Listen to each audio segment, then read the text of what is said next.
Now, this is the first part or part A of the Khoodeelaar campaign program, KhoodeelaarTV,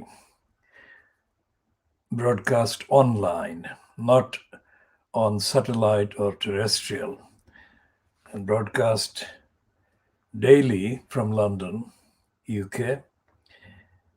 Now, it is called the world exclusive Diagnosis of Fleet Street.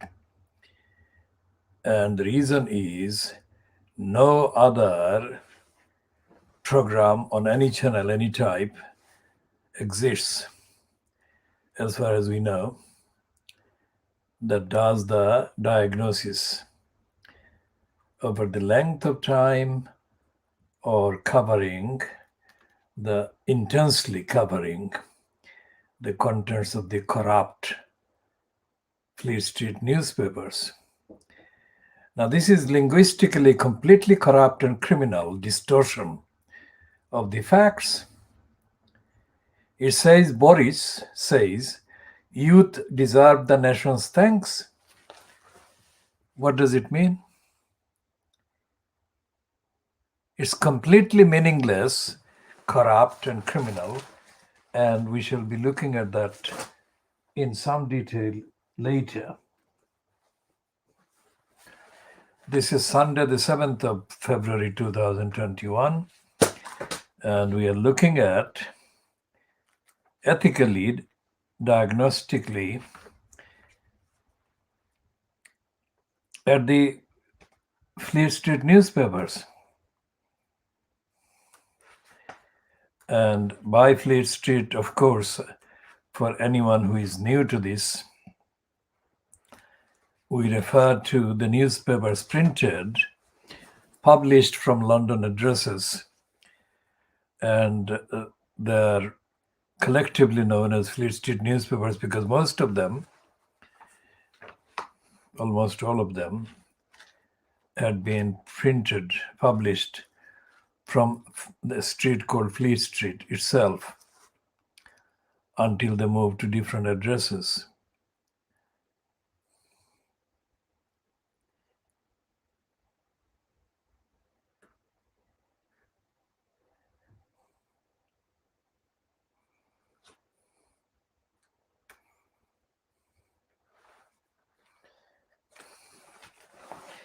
And Fleet Street includes the titles, the Guardian and the Daily Mirror and the Mirror Group newspapers. We specifically refer to those two groups because they claim to be not part of the conservative propaganda, lying, perpetration that the Daily Mail and the Murdoch scum, the Murdoch-owned Sun, Murdoch-owned Sun on Sunday or Scum on Sunday, and the Times newspapers, and the Boris Graph.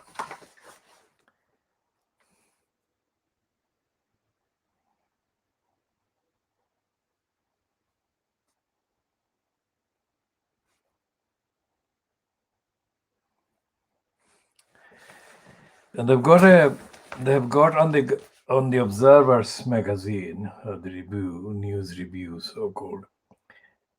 It's the Guardian Group or the Observer. They've got a typically racist promotion for an American person. They would never have such promotion for anyone either of African origin or Asian origin, whether born in the USA or in the UK. It's the normalization of racist icons. And the iconography is racist, as evident in the kind of oozing promotion of the unconventionally dressed Bernie Sanders at Joe Biden's inauguration. I mean, Bernie Sanders really did not deserve to be promoted in that way, but he was because of the connections. Sanders is a phony socialist and a racist at that. And so therefore the Fleet Street newspapers, whether on Sunday or on weekdays, are perpetuating racist stereotyping and racist normalization of racist icons and figures to the exclusion of the majority of the world, both physically located in Western countries and worldwide. Now, the Observer typically does the pretentious thing on the front page today, which says, fall in COVID cases slower in poor regions. And it's byline to Toby Help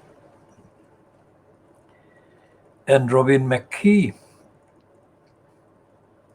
And it says the rate at which cases of COVID-19 have fallen since the start of the year, that is year 2021, is dramatically lower in the UK's poorest regions than in wealthier areas, according to detailed analysis of government data.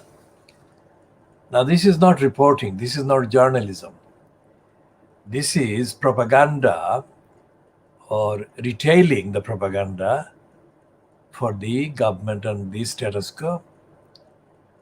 Because neither the Observer nor the Guardian during the weekdays, nor the Mirror group, they don't publish the stats, the data for the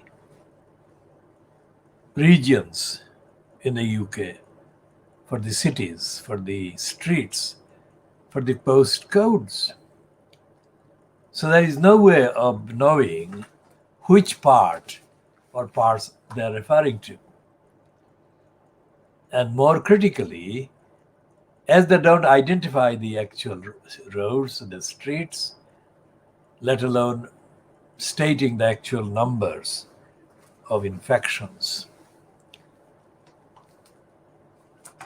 there is no real kind of connection with the reality of people's lives. The people can't actually relate to this. And this is propaganda. By this, I mean propaganda. It's aggregate collection of stats, which is completely meaningless. So it's one sophisticated process of zombifying the people, giving the impression of giving facts while withholding the key facts.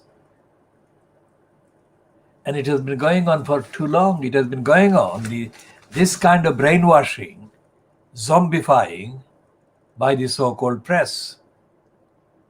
And I literally mean the press, not the broadcasting sort of counterparts or corresponding versions in television and radio, which essentially in the context of what we are doing, diagnosing Fleet Street and its narrative, the contents of the broadcasting counterparts are not different. The only difference is that while the printed papers, Fleet Street, are assumed to be less kind of restrained in their expressions, the broadcasting counterparts like the BBC, like the Sky News, ITV, Channel 4 News, Channel 5, and the radio versions now added to the radio versions is the Times Radio, which is intentionally given the name Times Radio by the liars Rupert Murdoch in order to market and promote the supposed respectability and the supposed reliability of the title The Times. So the Times, the LBC, the BBC, Capital Radio and others are essentially airing lies and lying lines. So the reason why we call this world exclusive diagnosis of Fleet Street is because there is no other outlet that is doing this, number one. Number two is that it is needed, it is necessary. And number three is that it is not, despite the fact that it is propaganda, what the contents are, the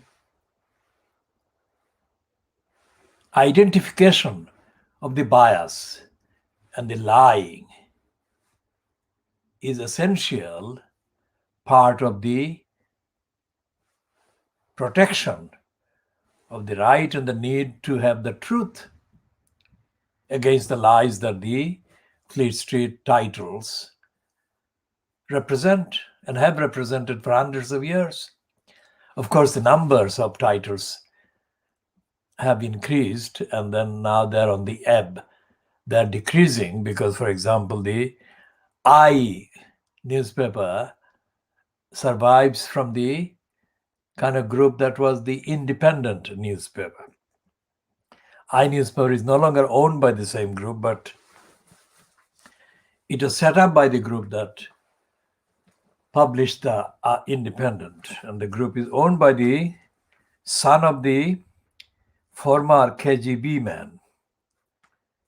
And the son of the former KGB man is known to readers of the Private Eye magazine as Two Beards.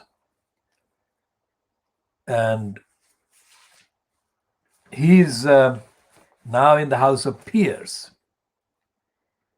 which is directly the result of the corrupt relationship he has been having with Johnson and others. And for example, the former finance minister in David Cameron's cabinet, the crook George Osborne, has been holding 6 or 7 separate jobs since he was ousted or he lost his parliamentary seat. And Osborne is now about to leave all these other jobs and become a central director of a corrupt financial fixing organization. So, and this is the Osborne. This criminal is responsible for creating additional numbers, millions of people, in terms of pushing millions of people into poverty intentionally. And Osborne is responsible for the policy operated via the DWP, deprivation, want, and poverty creation, which is also known as the Department for Work and Pensions. Osborne introduced policies, that is, introduced legislation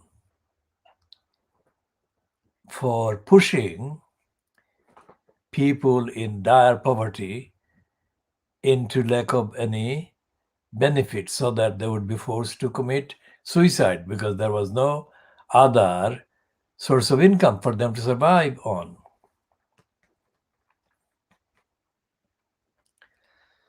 So we are talking about poor regions, and this reference to this superficial statistics is done without talking about the causing of poverty by the government, as I have just summarized.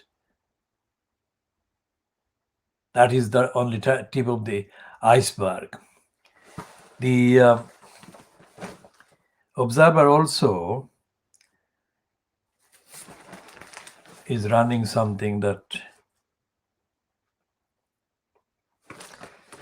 on a kind of 2-page spread, and it is absolutely typically racist, patronizing garbage and lying, which says that faith leaders join forces to counter vaccine fears among BAME groups. It's a kind of pack of lies at every level. First of all, faith leaders never lead the groups that they are referring to. And faith leaders is also misleading because they are faith-linked businesses, careerists.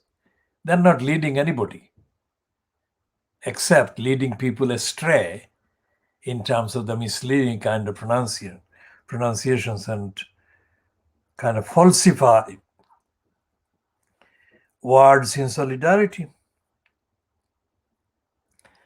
And the phrase vaccine fears is also dubious and misleading and wrong, because it is based on the assumption, the propaganda assumption, that vaccine automatically means safe from the infection, and that the vaccine has been guaranteed to provide the safety from the infection. That is a lie. But the lie is being paraded by the observer as the truth, as the normal kind of state of knowledge, as safe, because it is part of the propaganda for the regime of Johnson that the observer is participating in. And then fears among BAME groups. Look at the headline or the heading again. Faith leaders, that's a positive, very big positive assumption of leadership and faith, very big. Join, that is to say, they are doing some proactive thing. Forces, that is power, to counter vaccine fears among BAME groups. So the attack is targeting the BAME groups that are already the victims of deprivation of care and safety and other services in the context of the pandemic. But they're also being targeted for additional brainwashing. And they will be stunned. The intention is to stun them with this treble-barreled kind of attack on propaganda and brainwashing. Whereas the reality is that racist discrimination at every level of the so-called health service has been persistent right from the beginning. Whatever the level of fitness the National Health Service has been from the 1940s when it was launched, various levels and ethnicities of staff employed in the National Health Service have been discriminating against people of African and Asian backgrounds. And the staff have included a large number of African and Asian background people. And they too have been discriminating against the patients or people in need who are of and have been of African and Asian backgrounds. So there is this stooging and mental slavery going on as well, and there is no reference to that in the Observer's two-page spread of lies and racist propaganda.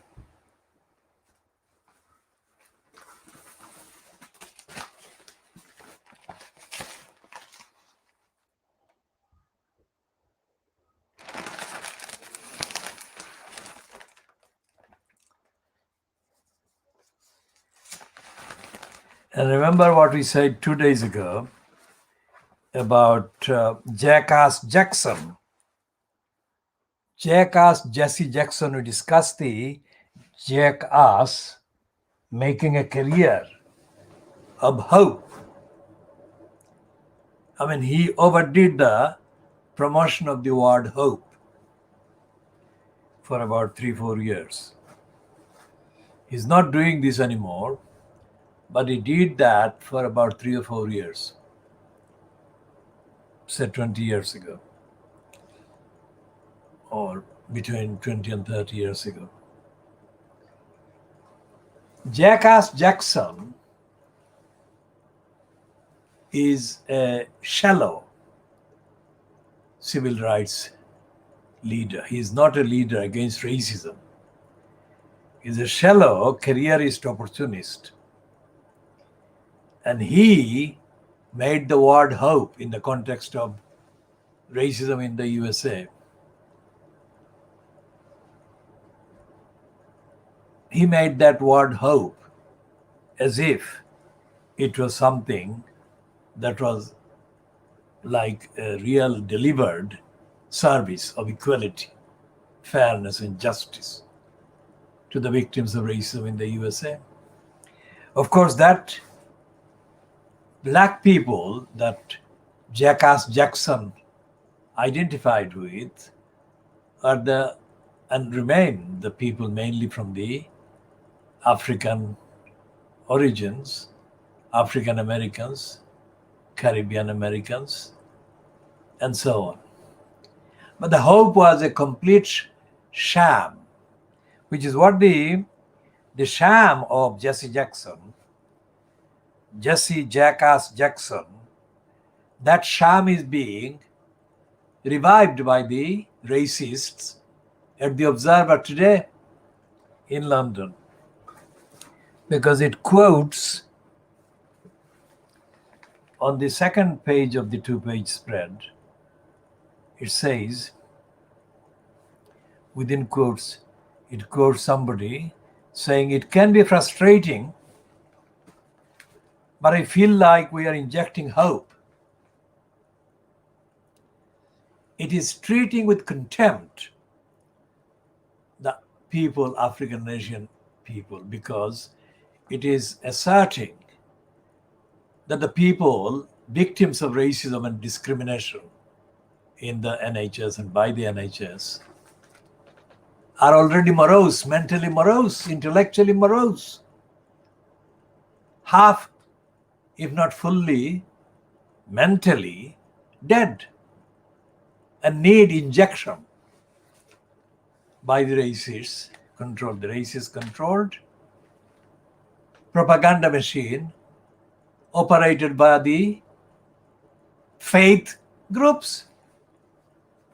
Now, the faith groups are very much part of the propaganda decorations used by regimes in Britain. For example, in 2017, Theresa May, who was already plagued by the Windrush scandal revelations and the hostile environment directive she gave as Home Secretary,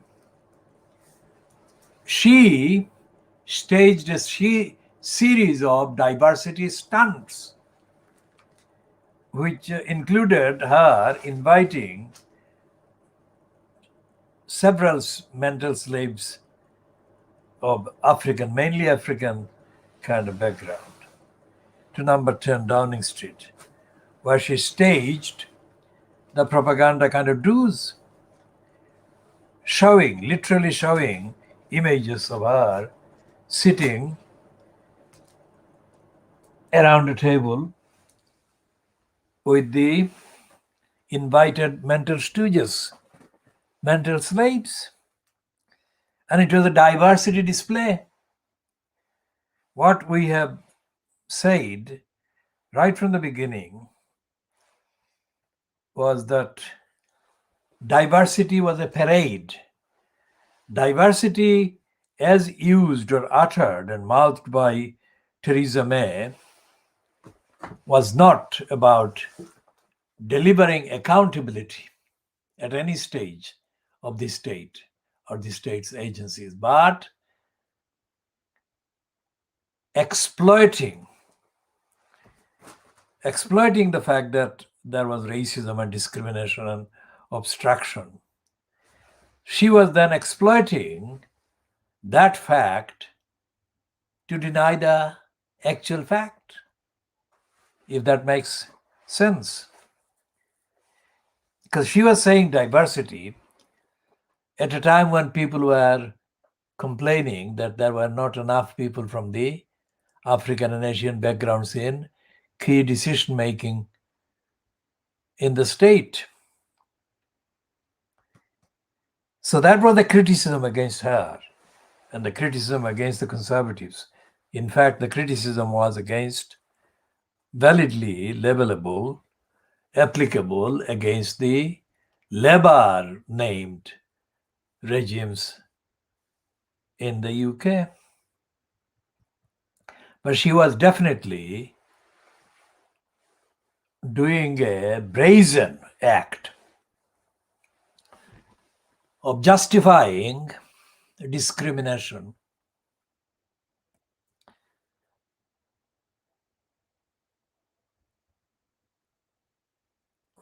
by lying about the evidence of discrimination. And so therefore, when the observer runs this 2-page spread and runs one page that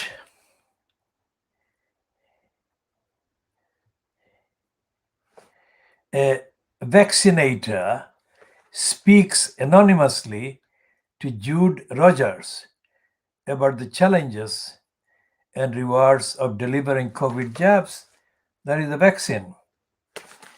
Now, we have said at various stages, we have said that the vaccine propaganda is irresponsible, dangerous, and cruel and corrupt and dishonest, because the vaccine has become turned into a weapon of propaganda for the unfit and culpable regime fronted by Boris Johnson.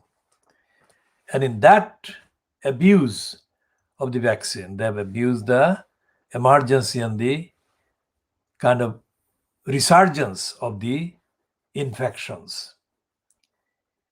So it's not just failure to deal with the actual disease, but also adding another number of diseases: false information, false sense of security, and constantly optimistic headlines around the vaccine. This headline is a typical example, as is the example on the Sunday Express. And as we shall be showing, are the front pages and the lead stories carried by the dedicated racists and liars. Mail on Sunday, Boris Graf, Scam on Sunday, and the Sunday Times. Let's see what the Sunday Times is saying.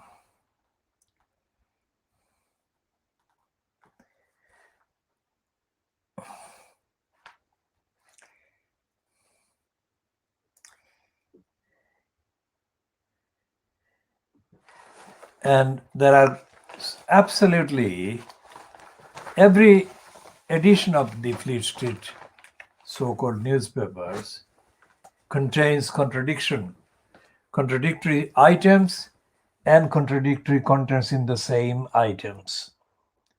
And I shall come to that in a second. Now, this is the one on the right-hand column of the front page of the Sunday Times today, 7th of February 2021.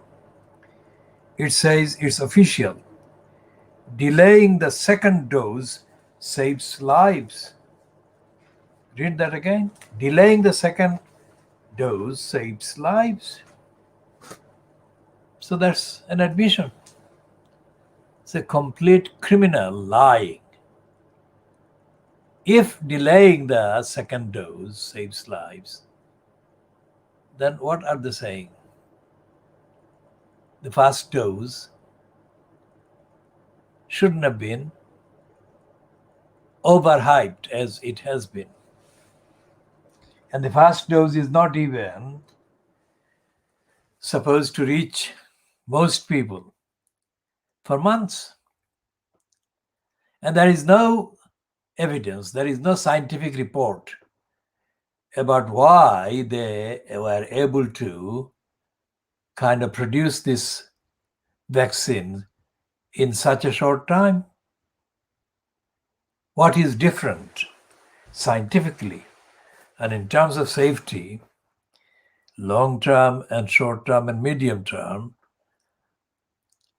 about the implication of producing a vaccine that is overhyped as being the guarantee to prevent infection by the virus and prevent other things which cannot be reliably listed because there is no consistency in what it does, consistency in the contents of the Fleet Street copy or copies about what it is that the vaccine actually does.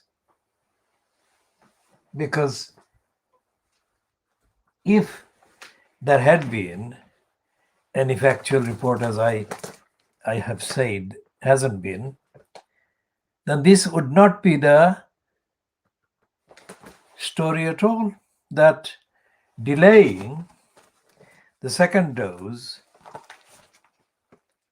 saves lives. It says the first real world data from the vaccine shows promising evidence that justifies the delayed second dose approach, a senior government vaccine advisor revealed last night.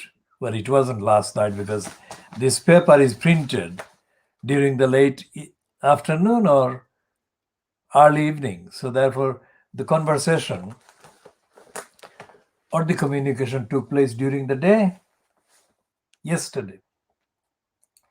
There is a name called Anthony Herndon, Deputy Chairman of the Joint Committee on Vaccination and Immunization, said people who have been vaccinated are enjoying high levels of protection from the first dose, which was reducing infections and saving lives. Now,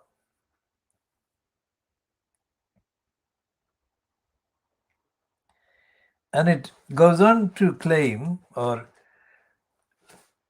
print claims by the government that are contradictory. We just refer to that without going into the actual contents for the time being anyway. That is there for anyone to actually check.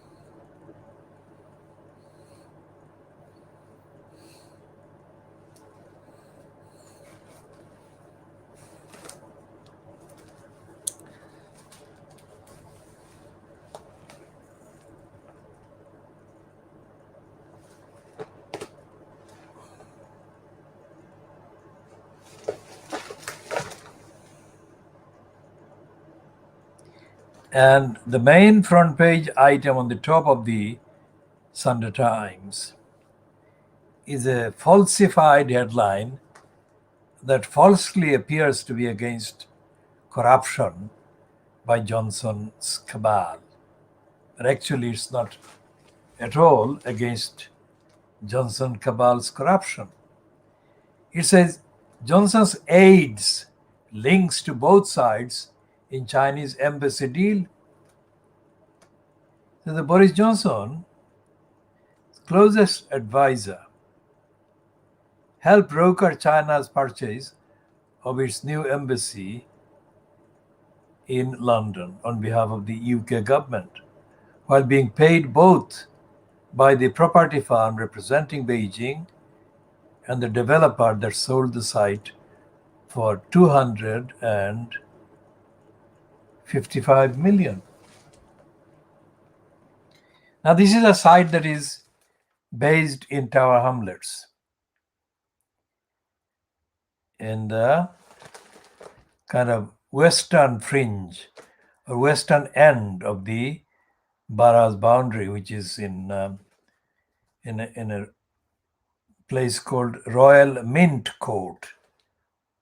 And we shall be talking more about the corruption in land purchase and all the other things that are involved in the behavior of the Tower Hamlets Council, the local council. And there is a 2-page spread on the Sunday Times saying that it's an investigation. A decade after the MI6 agent Gareth Williams was found dead in a hold-all, startling new evidence has emerged. There was sexual activity in his flat. His phone had been wiped, and the DNA fragments remain unidentified. The case's lead detective and the family barrister think it's time for a review. This is the untold story. And this is given the glamorous kind of treatment because it was the death of a spy, MI5 spy.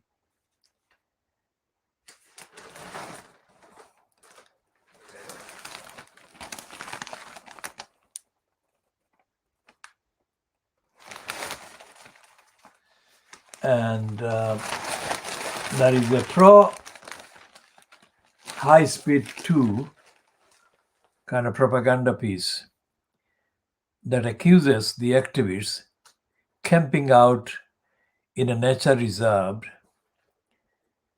accused of harming the animals and polluting the water. So the headline is, HS2 protesters create a whole lot of trouble for river life. Vole, the animal. So the scummed Times or Sunday Times, owned by Rupert Murdoch, is continuing the propaganda for Johnson. And there is a piece about the purchase in the Royal Mint Court of the land for the Chinese embassy. And it says how Boris Johnson's Mr. Fix-It helped China land a £750 million embassy in the heart of the capital. Now, they've moved the description of Tower Hamlets, that part of Tower Hamlets, as part of the heart of the capital, London. And we shall be talking more about that in due course. This is the end of part A. We are ending it at just before 9:20 GMT in the morning of Sunday the 7th of February